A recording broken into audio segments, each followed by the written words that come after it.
Hello and welcome back to the channel. I'm Loudguns, and today we're going to be taking a look at some of the new caves which feature in 3.13.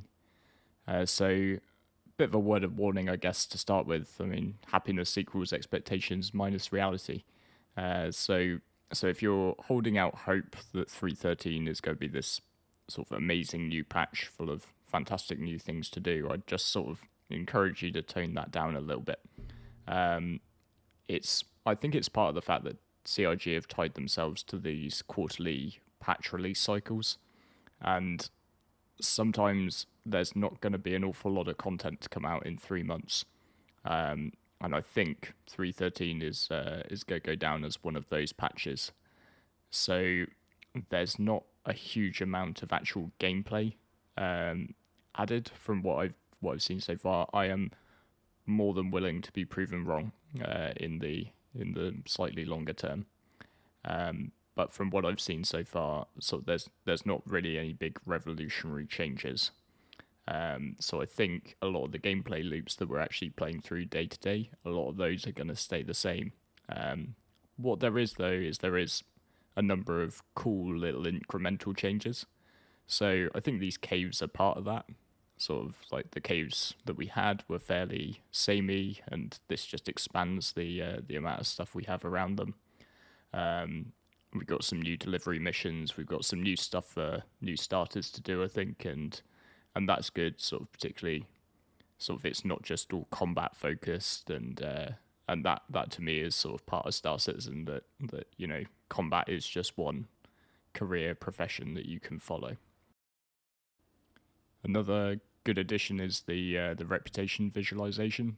So now that you can see sort of who you've completed missions for and how much progress you're making along their different levels. So I know for me, grinding towards getting ERT missions in the bounty hunting chain was a bit frustrating to not even be able to know how much progress I was making, and when that sort of master tracker license was going to pop up.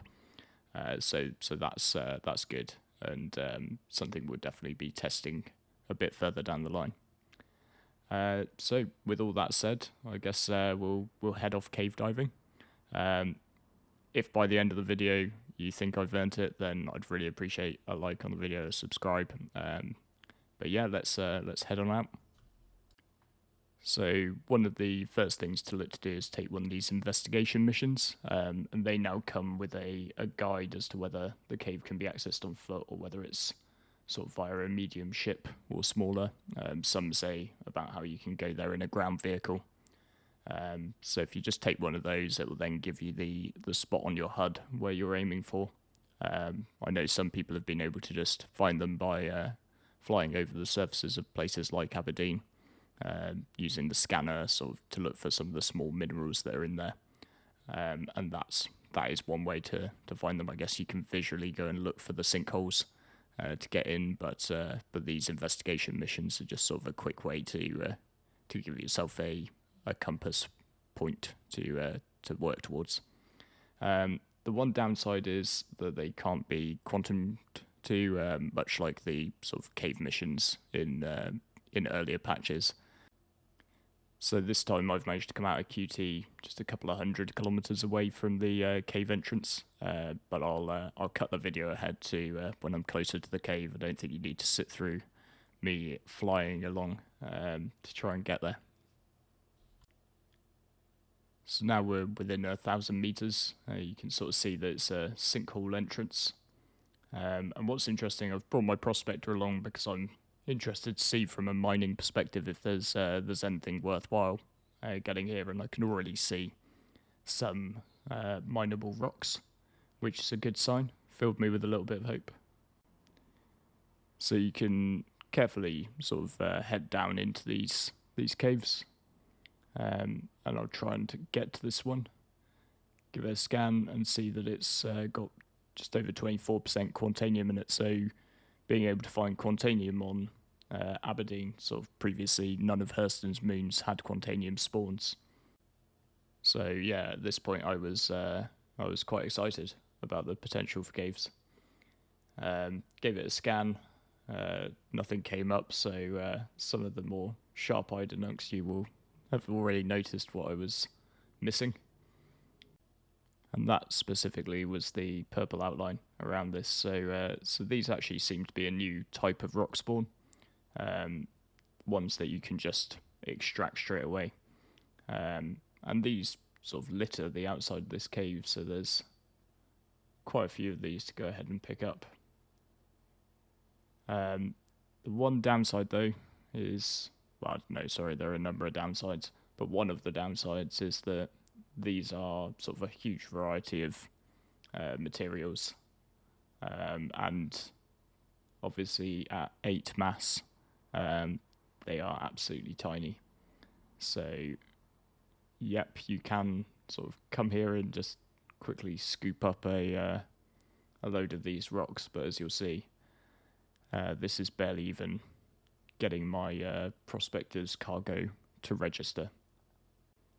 So I guess, spoiler alert, the answer to are these caves any use for miners really is no.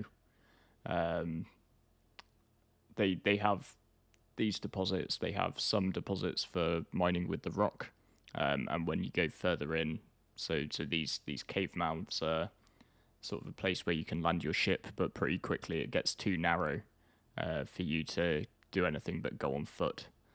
So you can then find some hand minables.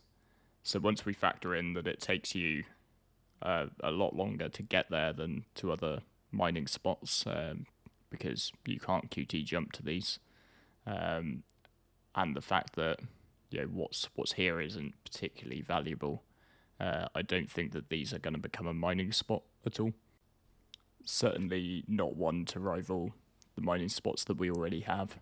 And I think it's a bit of a shame, really. I think CIG missed a trick on this. I think if you had had the caves basically be a source of an amazing amount of minerals, so be that sort of very rich quantanium deposits or bexolite deposits or sort of a wall of hadonite that you could go out with your rock, then that would have attracted lots of miners, but to a place that we were relatively vulnerable. So I know a lot of the PvP community is sort of crying out for, the return of Jump Town, and I think this could have been it. I would have found it really interesting to have sort of a reason to go somewhere because it had a very high reward potential.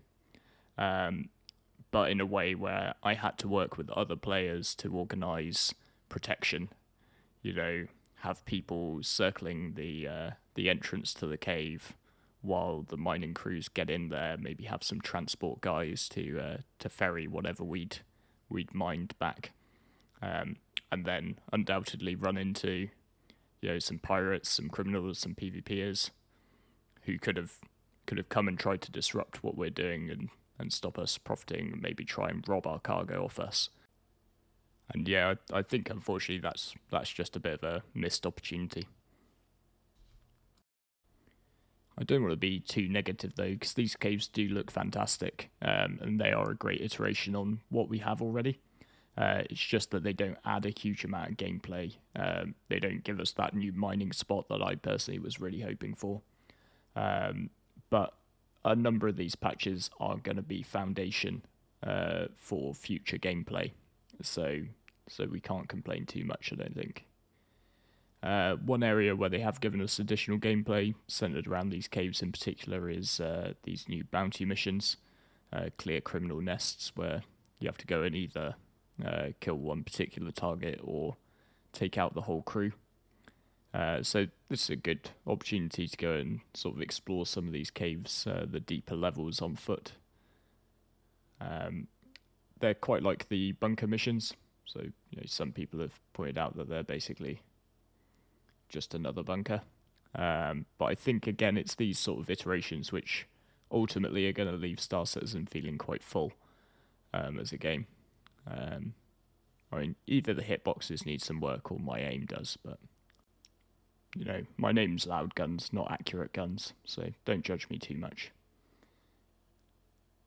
But yeah, so I think it's sort of gradual building on top of what you have, which gets you to the point where we have a very varied game and a lot of different places to go, which make the universe feel big and alive.